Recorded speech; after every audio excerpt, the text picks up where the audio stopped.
Sementara itu, Kajati Bali, Ketut Sumedana akhirnya angkat bicara soal OTT Fast Track Imigrasi Bandara I Gusti Ngurah Rai. Dikonfirmasi Minggu 12 Mei, pihaknya tidak serta-merta menyelesaikan perkara OTT tanpa pembuktian yang valid.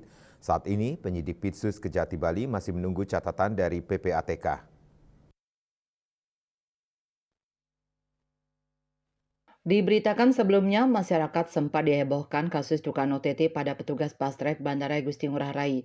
Ada 5 orang petugas imigrasi Ngurah Rai yang diamankan tim gabungan Intel dan Pitsus Kejati Bali November 2023. Namun dalam rilis resmi Kejati Bali, dari 5 orang yang diamankan 4 orang intensif menjalani pemeriksaan dan 1 orang akhirnya dijadikan tersangka.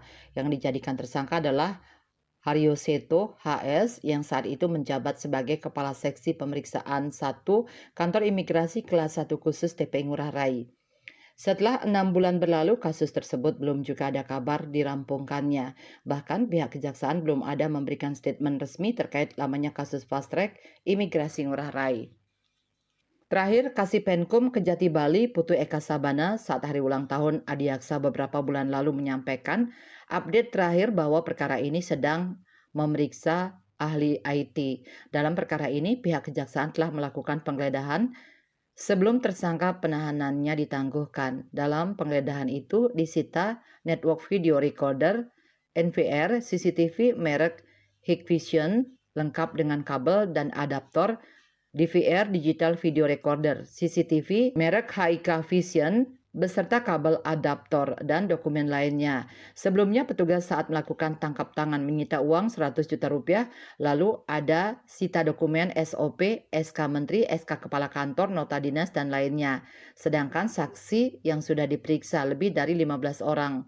Namun demikian hingga saat ini bahkan sudah pergantian pucuk pimpinan Kejati Bali, kasus fast track ini belum juga dituntaskan.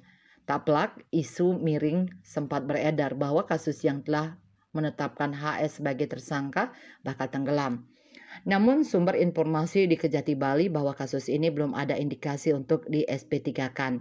Namun diakui Kejati Bali mengabulkan permintaan Dirjen Imigrasi terkait penangguhan penahanan tersangka HS.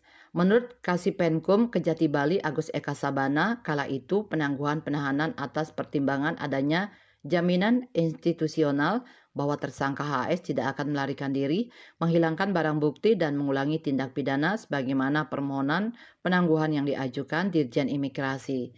Terhitung Senin tanggal 27 November 2023, penyidik menangguhkan penahanan terhadap tersangka HS. Tersangka HS diwajibkan melaporkan diri kepada penyidik Kejaksaan Tinggi Bali setiap hari Senin dan hari Jumat, serta kewajiban lain yang ditentukan oleh penyidik. Miasa Bali Post melaporkan.